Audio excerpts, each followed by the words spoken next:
बच्चों let's see these questions. A 10 kg block rests on a 5 kg bracket is shown in figure. The 5 kg bracket rests on a horizontal frictionless surface. The coefficient of friction between 10 kg block and the bracket on which it rests are mu s is equal to 0.40 and mu k is equal to 0.30. ठीक है, तो इसने ये भी बोला है कि if 10 kg block does not slide on the bracket, the corresponding acceleration of the 5 kg bracket is. बच्चा यहाँ अगर हम देखते हैं तो सबसे पहले ये हमारे पास यहाँ इससे देखेंगे कि अगर ब्रैकेट के लिए हम लोग बात करें तो एक्सेलरेशन क्या होगा, इस साइड होगा एक्सेलरेशन, यहाँ पर हमारे पास फ्रिक्शन फोर्स होगा हमारे पास, ठीक है, ये हमारे पास क्या होगा, फ्रिक्शन फोर्स होगा, ठीक है, तो ये हमारे पास एक एफ फोर्स ये जो इस साइड लगेगा, इसकी वजह से यहाँ पर जो स्ट्रिंग की वजह से क्या क्या हो जाएगा, ये 2F हो जाएगा, ठीक है। तो ब्रैकेट की अगर हम लोग यहाँ से ब्रैकेट की बिड की बात करेंगे तो यहाँ पे क्या हो जाएगा, ये 2F माइनस के F टू 5A, ठीक है, M A means 5A bracket के लिए बात कर रहे हैं, तो ये इक्वेशन नंबर फर्स्ट हो जाएगी बच्चों यहाँ पर, ठीक है। अब हम लोग इसके ब्लॉक जो है हमारे पास 10, इसका एवरेज की बात करेंगे तो नीचे की तरफ फोर्स लगेगा mg, टू 10g हो जाएगा हमारे पास, ऊपर नॉर्मल डायरेक्शन लगेगी हमारे पास, ठीक है, ऊपर क्या होगी, नॉर्मल डायरेक्शन हमारे पास इस प्रकार से लगेगी, राइट। तो बच्चा अगर हम देखें यहाँ पर तो हमारे पास क्या हो जाएगा यहाँ से कि इस प्रकार यहाँ मैंने इसका एफबीडी बना लिया, तो ये क्या हो जाएगा बच्चों, यहाँ से f माइनस के f equal to 10a, question number 2, क्योंकि f माइनस के f इक्वल टू 10 है,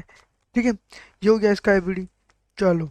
अच्छी बात है, दोनों का ये एफबीडी हम लोगों ने यहाँ से बना लिया, ठीक है।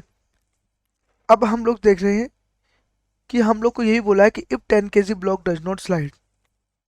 10 kg का जो ब्लॉक है बच्चा वो क्या कर रहा है, स्लाइड नहीं कर रहा, ठीक है, तो मैं क्या बोलूँ, यहाँ से मैं इसको क्या करूँ, 2 से मल्टीप्लाई कर लूँ तो ये 10 हो जाएगा, इसको 2 से मल्टीप्लाई करूँ तो ये 4f माइनस के 2f इक्वल टू क्या हो जाएगा, 10a हो गया, ये इसके बराबर है, तो मैं किसको लिखूंगा, ये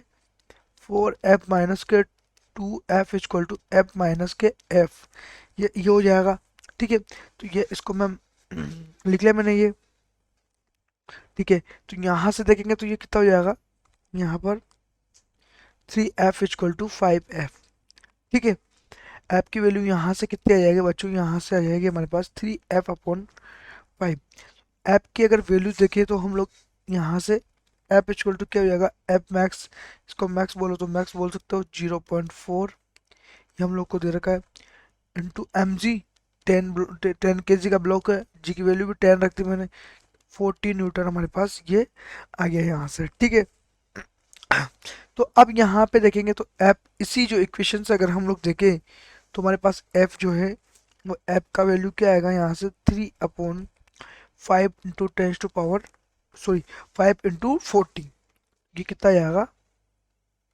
24 न्यूटन, कितना आएगा ये 24 न्यूटन, क्यों, क्योंकि मैंने वहां से क्या किया, इसकी वैल्यू को निकाल दिया, बाकी हमारे पास सब थे यहाँ पर, ठीक है, तो ये हमारे पास, ये मैंने यहाँ पर इसकी वैल्यू रख दी, तो ये हमारे पास 24 आ गया। अब 24 न्यूटन जो हमारे पास क्या है, फोर्स आया बच्चों हम लोग को, एक चीज इसने बोली यहाँ पर कि the corresponding acceleration of the 5 kg bracket, 5 kg bracket पे हम लोग को ये निकालना है, ठीक है। तो बच्चे अगर हम यहाँ देखते हैं तो इसकी इक्वेशन हम देखेंगे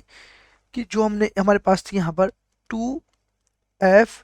माइनस के f इक्वल टू 5a, ठीक है, यहाँ से हमारे पास कितना था, ये 2 इंटू सॉरी 24 इंटू 2, राइट,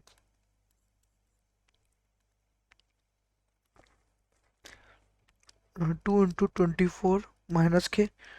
40 और ये 5a, एक्सेलरेशन ने हमसे पूछा है तो 48 माइनस के 40 5a, तो a की वैल्यू क्या हो जाएगी बच्चों, 8 अपॉन कितनी जी, 8/5, ठीक है, 8/5 मीटर पर सेकंड स्क्वायर, तो इसको करोगे तो क्या हो जाएगा, ये 1 5 जा 5 और 6 5 जा 30, ठीक है, तो ये मीटर पर सेकंड स्क्वायर हो जाएगा, तो ये हमारे पास आंसर आएगा 1.6 मीटर पर सेकंड स्क्वायर। ऑप्शन अगर हम देखें तो फर्स्ट ऑप्शन हमारे पास क्या होगा यहाँ पर करेक्ट ऑप्शन होगा। Best of luck.